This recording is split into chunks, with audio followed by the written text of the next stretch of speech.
La plupart des couples mariés, ils se voilent la face. La plupart des gens, quand ils se marient au départ, ils sont sincères. Comment est-ce que je le sais? Parce que tout simplement, quand tu te maries, que tu présentes quelqu'un à ta famille, que lorsque tu dépenses de l'argent dans une fête de mariage et que tu mets ton honneur et ta réputation en jeu avec quelqu'un, c'est que tu as envie que ça marche au départ. La plupart des couples, ils veulent que ça marche au départ. Si ça échoue, c'est pas parce que monsieur ou madame n'était pas sincère, c'est parce qu'ils n'ont pas fait les bonnes causes pour que le mariage marche. Donc effectivement, la plupart des couples, ils commencent avec un capital de confiance. Au départ, ils ont tout simplement confiance en l'autre parce qu'ils ont envie que ça marche. C'est même pas qu'ils ont confiance en l'autre, c'est qu'ils n'ont pas du tout envie de considérer la possibilité que l'autre ne va pas remplir leurs besoins. Maintenant, en ce qui concerne la confiance, qu'est-ce que c'est que la confiance pour être précis?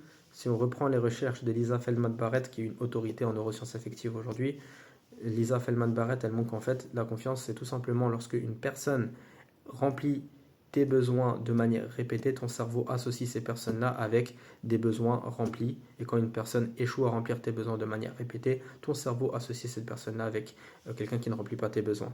Pour faire plus simple, quand quelqu'un remplit tes besoins de manière répétée, ton cerveau associe ça avec quelque chose de positif. Et donc là, eh ben, tu as confiance. Et quand la personne échoue à le faire, ton cerveau associe ça avec quelque chose de désagréable. Et donc tu perds la confiance. Et c'est là que les problèmes arrivent.